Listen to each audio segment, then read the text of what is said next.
welcome to my YouTube channel, Purposeful and Empowered. This YouTube channel is everything recovery and holistic healing and wellness. So I talk a lot about the things that have helped me in my 2.5 years in recovery, the things that have helped the clients that I work with, and what I've seen really help people sustain in recovery and find security, stability, and joy and ease in their day-to-day life in recovery. Whether that's recovery from addiction, trauma, grief, traumatic grief, codependency, eating disorders, you name it, there is a possibility of recovery. Recovery is possible for everyone, and everyone that wants it deserves it. So today's short flow is for lower back pain. There have been many studies done, and there are many people in recovery or people that have experienced addiction that have chronic pain. Also, with trauma as well. There is one of the studies is the ACEs studies that saw that those who that discovered that those who had experienced traumatic experiences as children were more likely to have certain health conditions or struggles as they got older. One of those is chronic pain. So what I want to do today is take you through a really simple, short flow for lower back pain that you can come back to at any time. This flow is appropriate for all roads of experience. So whatever, if you've never done yoga before, if you've done a lot of yoga before, if you're right in the middle, this flow will work for you. So let me introduce myself. My name is Kaylin. I am a woman in recovery. I'm also a recovery and empowerment coach. I'm a licensed professional counselor, and I'm a trauma-informed yoga instructor. So I'm certified to teach trauma-informed yoga. I am a 500-hour certified yoga teacher. So what my goal has been since I came into recovery and I started to pursue learning more about yoga was to really combine the two, because what I have found over my time in recovery is that yoga has helped provide me a blueprint by which to live in recovery, because it's so much more than the physical practice. There's so much more that is involved in yoga and living yoga. And that is something that I'll definitely talk about a lot on this channel. But if you're not that into yoga, if you're not like wanting to learn about the 8 limbs of yoga, the niyamas and the yamas and all that, and you're really just like, look, I just want some sort of movement in my day. I want some relief from this back pain. I just want something that I can do that feels good in my body. Then this channel is also for you, because it's possible to take what you want and leave the rest, right? So maybe you don't want to learn about yoga as a lifestyle, but you just really want to move your body daily. Studies have also shown that incorporating exercise and movement into your daily life is really helpful for those in recovery. It helps to heal the prefrontal cortex in the brain, which is what we're really working on getting back online in recovery. It helps us with problem solving, impulse control, that higher level thinking. Not only that, but exercise helps you to detox the body. It's been shown to help to mitigate or decrease the experience of pause, post-acute withdrawal in recovery. So there's really tons of benefits to moving your body, and it doesn't always have to look like running 5 miles or doing high intensity interval training or plyometrics or anything like that. Your experience of exercise could be totally different. It could be yoga and a walk, right? It could be whatever you wanted. So that is one of the things that I talk about a lot on this channel too, is how you can find your preferred, unique form of movement that lights you up, that feels good in your body, that helps you in this healing process. Yoga has definitely been that for me. And I would love to share about yoga with other women in recovery so they can see if maybe it's something that they want to incorporate into their daily lives. I'm doing this particular video about speaking about yoga and incorporating it into your recovery program, but also a flow for lower back pain, because I have had multiple women reach out about this particular issue. Women in general do struggle with lower back pain a lot. There's a lot of reasons why that could be, but today we're not going to get into the reasons or the problem. We're going to talk a lot about the solution, or actually we're not going to really talk about it. I'm going to show you.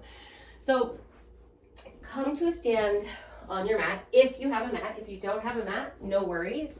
You could also use blocks if you have blocks. If you don't have blocks, then you can use textbooks or books. Basically, blocks bring the ground to you, and there will be times in this flow where that could be helpful. If you experience a lot of tightness through your back, specifically your lower back into your glutes, hamstrings, you probably will want something that brings the ground to you. Yoga blocks. So check out my last video that I uploaded where I talk about the benefits of yoga props. If you are wanting yoga to be a part of your recovery program, if you're wanting to give yoga a try, you don't need to be a super advanced yogi to buy props and really lean into the practice. And also, props do not mean that you are not advanced. Props do not mean anything other than you know what your body wants and needs, and you're willing to give that to your body. So I would suggest a couple of blocks or textbooks if you don't have blocks. That's really all for today.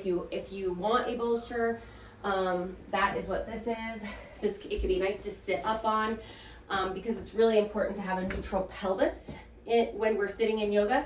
But I'll get into that in a different video. So please come to a seat. Let me make sure this is. Well, actually, we're not going to come to a seat. We're going to start standing. So if you don't have a yoga mat, that's cool too. You can do it on the ground. You can do it on a blanket. You can do it on a towel.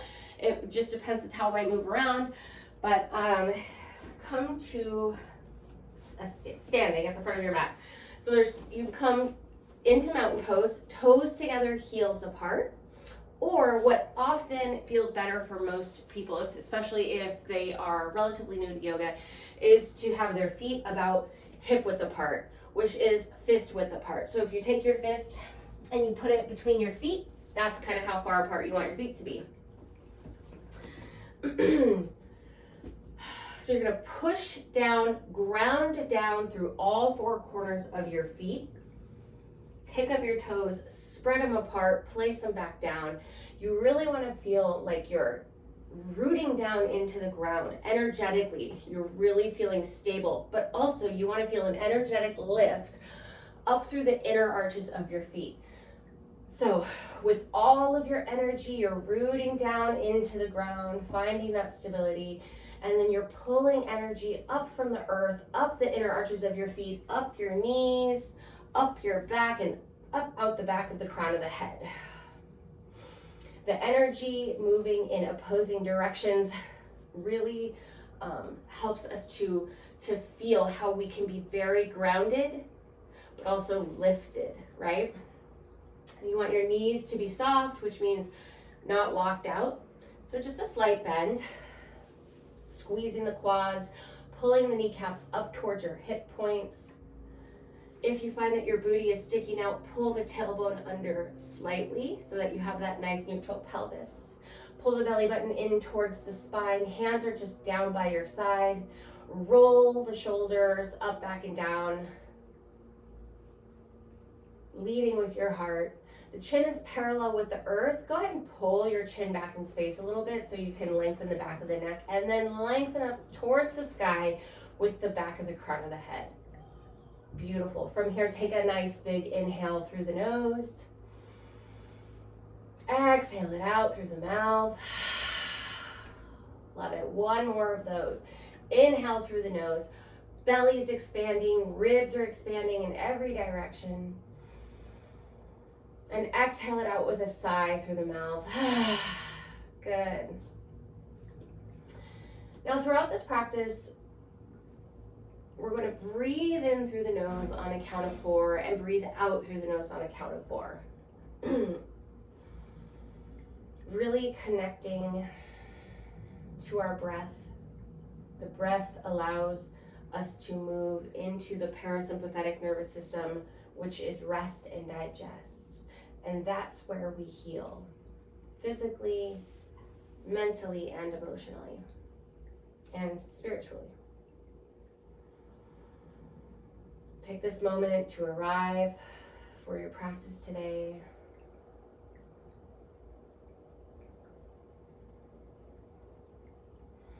Take this moment to show gratitude to yourself for carving out just a couple of minutes for yourself today.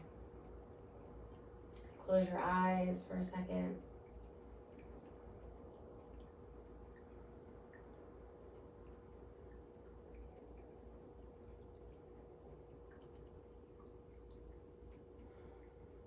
Good. If your eyes are closed, gently blink them open. Inhale, arms up overhead, keeping the shoulders out of the ears. You can bring your palms to touch if you want. Let me face you. Or if that doesn't feel good, you can have your fingertips touch, or just have your arms up in the air, pinkies facing forward. So what that does to the back is important. So you're rolling your pinkies forward, right? So look at my shoulders when my hands are just palm forward. Now look when I roll my pinkies forward. That's important. That we'll come back to that in downward facing dog. So from here, Urdhva Hastasana, take a big inhale, lengthen the spine, get tall, keeping the shoulders out of the ears. And on the exhale, hinging at the hips, leading with the heart, come into a forward fold. Now, this is where you can use the blocks. It might not feel comfortable for you to bring your hands to your legs like this, right? So you might want to bring the mat up to your hands. We're coming into Uttanasana. This is forward fold. This is really great for your lower back. Pulling the belly button in and up continuously, letting the neck hang, letting the limbs hang, and then inhale up, half forward fold. So bringing the hands just under the knees, flat back. And then on the exhale, bending both knees, placing your hands on the mat, step right foot, left foot back. You're in plank, drop the knees so that you're in modified plank. So your shoulders should be over your elbows, over your wrists. You're pushing the mat away with your strength. Pelvis is lifted, belly button is pulling in towards the spine. Inhale, and on the exhale, lower slowly to the mat. The chest should be the first thing to hit the mat. Your elbows should be facing the back of the room. When your chest hits the mat, untuck your toes. Push the tops of your feet into the mat. Pull the belly button in, squeeze the glutes, and you're going to push into the hands, keeping your shoulder blades moving back and down, and push your chest forward and up for cobra or baby cobra. So just figure out what feels good in your back. This is on the inhale. Lower down on the exhale. Tuck the toes back under. On the inhale, keeping your knees down, push up in a straight line so that you're back in this modified plank. Good.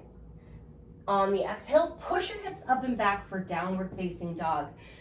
This is another pose that is really, or shape that's really good for lower back pain. So in downward facing dog, your feet are about a fist width apart. Toes are facing, all 10 toes are facing the top of the mat. And here, if you find that you're rounding up, like you're finding that you have a big round in your back, shoulders are up in your ears, pick your heels up off the mat, bend both knees, and push your hips up and back.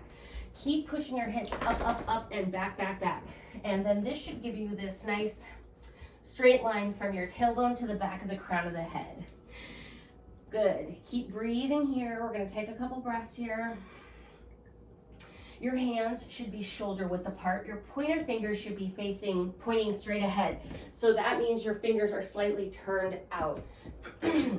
You're rolling your shoulder blades. You're rolling your shoulders away from each other like you're trying to close your armpits, and you're rolling your forearms in towards one another, pushing down heavy through the first 3 knuckles. Adho Mukha Svanasana. This is downward facing dog. Take one last deep breath here. Exhale it out through the mouth. Beautiful. Now, Bring your knees to the mat so that you're in a tabletop position.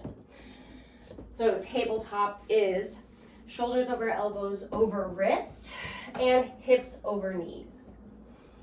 Belly button pulling in towards the spine, having a nice flat back. So we're not pushing like this yet, and we're not letting the belly sag down. So feel what this neutral tabletop feels like.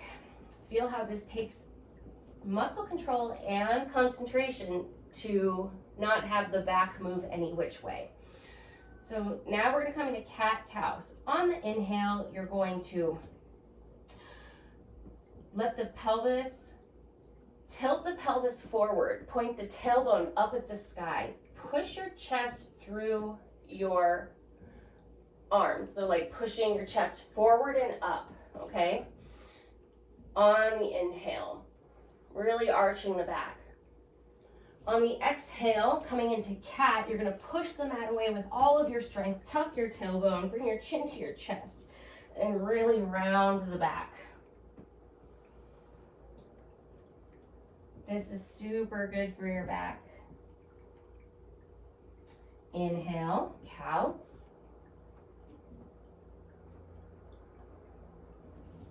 Exhale, cat.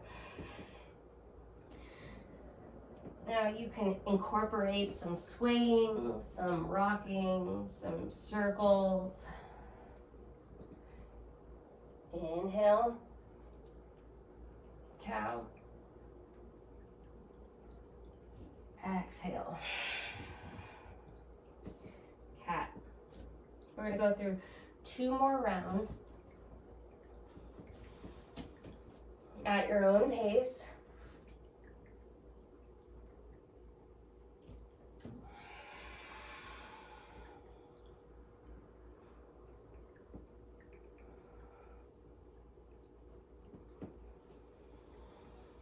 Last round.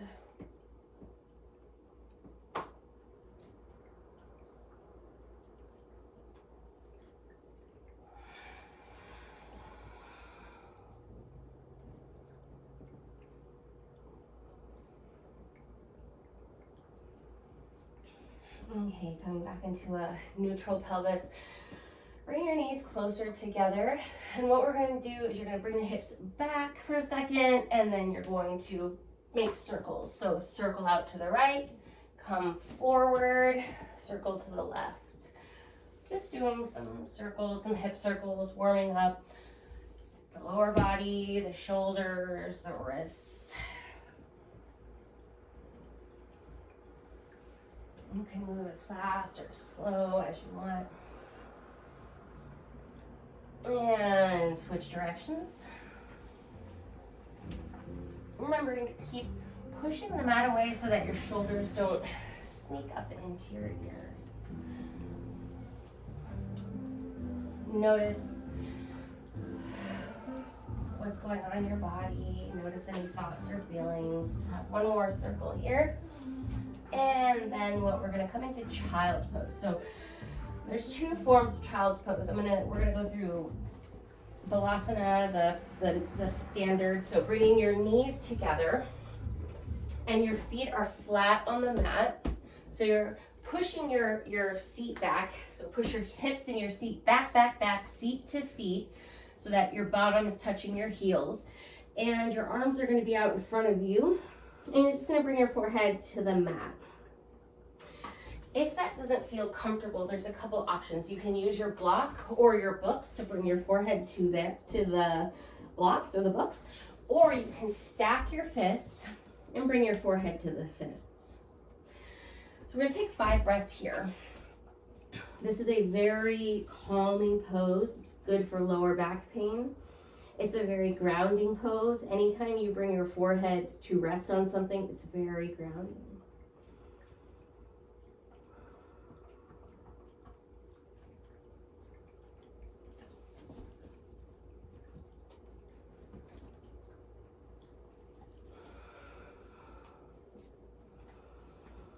Let's take one more deep breath here.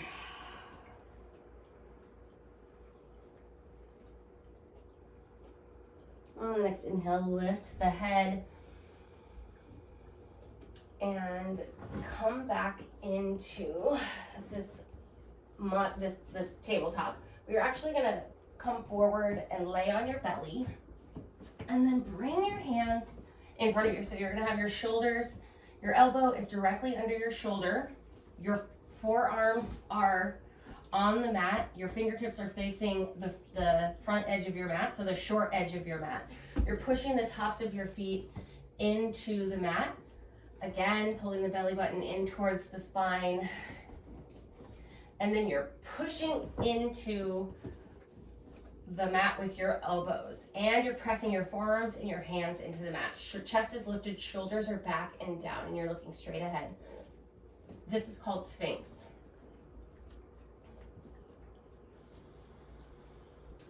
Now what you're gonna do is look to the right, slowly. And then bring your gaze forward facing, and then look to the left while continuing to be active in this pose. So pushing your feet, tops of the feet into the mat, belly button towards the spine, shoulders are back, shoulders are down and back, chest is lifted. Now bring your vision to face forward. Take a deep breath here. Exhale it out long and slow. Good. Now, bring your forearms one on top of the other. Your fingers are facing in opposite directions, facing the long edge of the mat. Bring your forehead to your forearms, and then shake your hips right to left.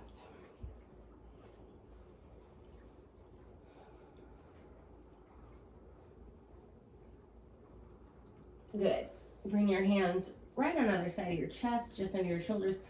Push yourself up into that tabletop. Bring your knees as wide as the mat, toes to touch behind you. We're coming back into child's pose. This is a modified balasana. So wide-legged, knees as wide as the mat, toes to touch behind you. Push your seat back, seat to feet. Push it back, back, back, back, back. Let your hands come out in front of you, forehead to the mat. Good. Again, if that doesn't feel comfortable, stack your fists, put your forehead to your fists, or use a block. Now take 5 breaths here.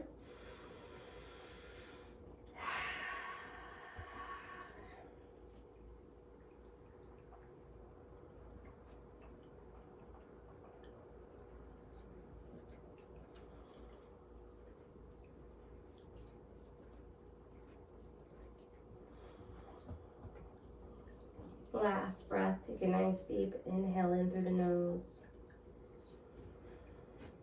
And a long, slow exhale out. And then the next inhale, lift your head up, and we're going to come onto our backs. Lay all the way down. And then come into Apanasana. So you're going to bring your knees into your chest and roll back and forth. So you can wrap your arms around your legs, or you can just hold your knees. Just find whatever is most comfortable for you and just rock back and forth. Again, this is called Apanasana. This is really great for your back. If you want, you can also roll forward and back for a little spine massage, and then go back to rolling back and forth. And just breathe here. Sorry, my dog is licking like crazy.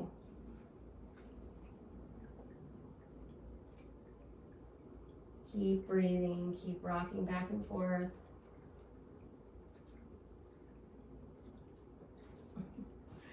And then release your legs down. Bring your feet flat on the mat, about a fist width apart. Knees are bent. Hands can just be down by your side. Pick up your right foot, place it just above your left knee. We're coming into Supine Pigeon. Keep your right foot flexed, so you're going to push through the heel and the ball of the foot at the same time. Take your right hand and push your right knee away.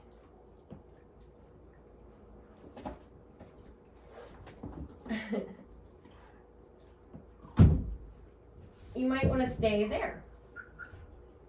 If you want to feel a little more sensation, go ahead and pick up that left leg. You can interlock the fingers behind the left thigh, and then take a big inhale, And on the exhale, pull the left leg in towards your body, using your right arm, your right elbow to push into your right knee to get more of a stretch. And you can rock back and forth in this supine pigeon. This is a really good one. So there's lots of modifications for this. This is one you can actually straighten the leg, just be careful of the knee. Again, you can just hold it there instead of pulling it in, or you can keep your foot flat on the mat. So really finding what your body is needing and letting the shoulders relax back and down, melt into the mat. Let's take one more deep breath here. And release it, both the breath and that leg. And then lifting your knees back up, let's just draw some circles on the ceiling with our knees. So you can just hold your knees, do some circles. And if you don't feel particularly comfortable with letting the knees splay out to the side, you can actually keep the knees together and draw the circles. So let's switch directions. Good. Knees bent, feet flat on the mat again. This time, same thing, other leg. Pick up the left foot, place the left foot just above the right knee, flexing the foot, so pushing through the heel and the ball of the foot of that left foot to protect the knee. Take your left hand and push your left leg away. And feel how that feels in your body before you go anywhere else. Take a deep breath here. And exhale it out long and slow. And if you're feeling like you would like to feel some more sensation, go ahead and pick up that right foot and the right leg. Maybe you want to interlock the fingers behind that right thigh and rock back and forth. We're going to take 5 breaths here or wherever you're at.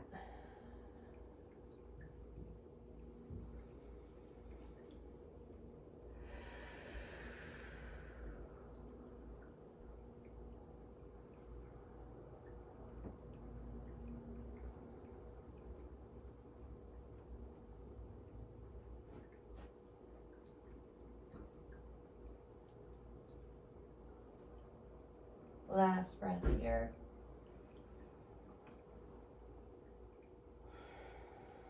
On the exhale, release the leg down, release the other leg down. Come back into Apanasana.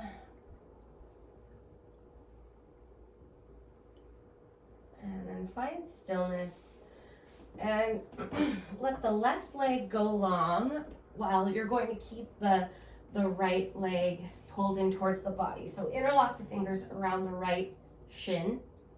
Pull the right knee in towards the right armpit.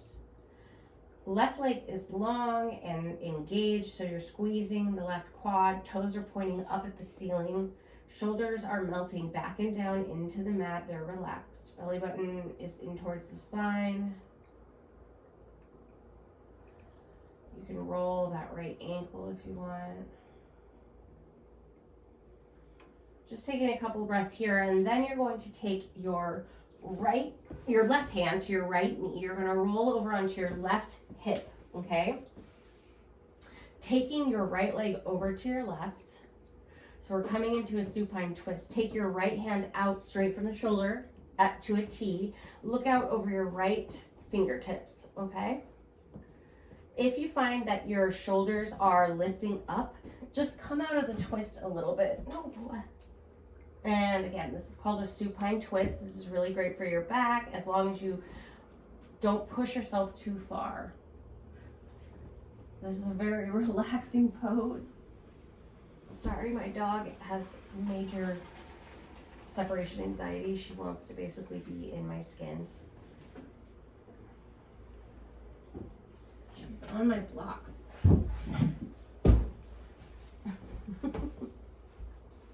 Good. Take a couple more breaths here.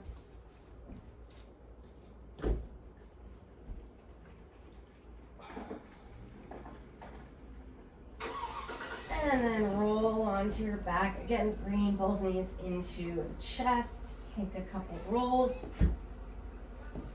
And then release the right leg down, remembering that we're keeping the right leg engaged and flexed. So right toes are pointing up the ceiling, right quad is squeezing. Interlock the fingers around the left shin, pull the left knee towards the left armpit, and just feel how that feels. Taking a couple breaths here.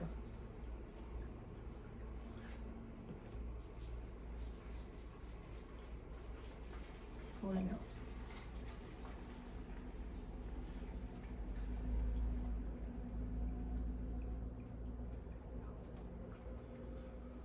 Good. Then roll over onto your right hip, taking the left leg with you over to the right, having your right hand on the left knee, and then take your left arm out to a T and look out over your left fingertips. If your leg doesn't touch the ground, that's normal. That's fine. You can use a block to rest your leg on, or a blanket or anything. If you notice that left shoulder is popping up off the mat, go ahead and come out of the twist a little bit.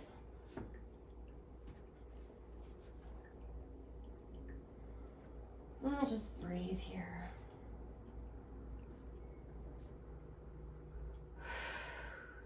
It's a really relaxing pose, a really cleansing pose. It's a really great pose for, or shape for, bedtime yoga.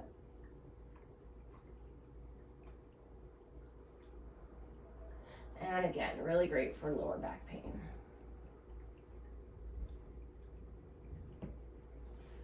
Good. Roll onto your back. Bring your knees into your chest. Come back into that Apanasana.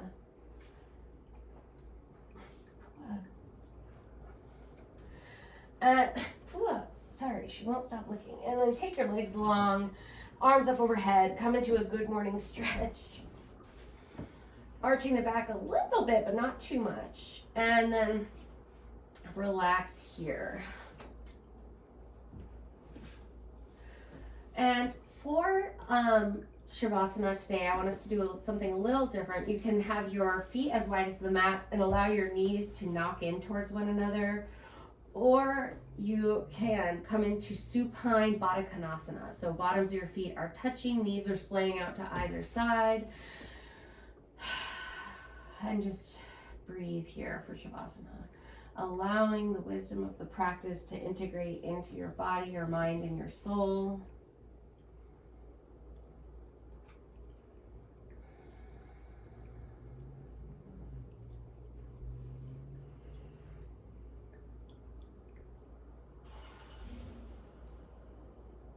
And I suggest that you take a couple minutes here, just breathing, just allowing the body to relax. Maybe do a body scan starting at the head, moving down the body, relaxing every part of the body, all the way down to the feet.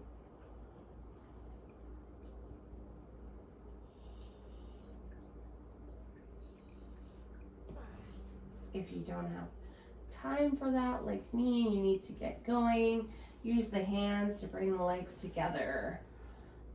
And roll over onto whichever side feels comfortable for you, using your bottom arm as a pillow.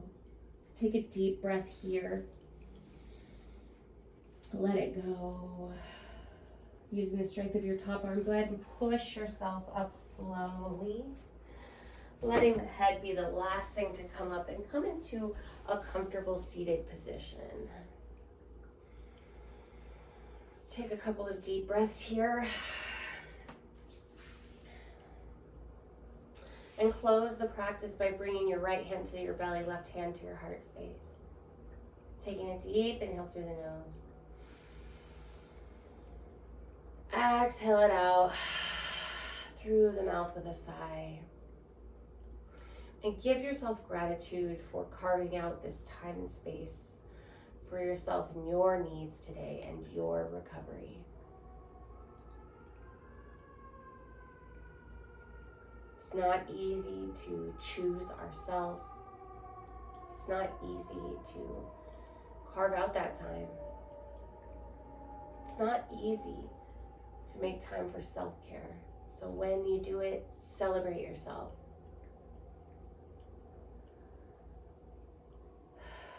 Bringing both hands to Anjali Mudra at heart center. The light in me honors and loves and respects the light in you. Thank you so much for joining me for this practice today. And then bringing the thumbs to the third eye, bend over to wherever, or bow to wherever feels comfortable for you.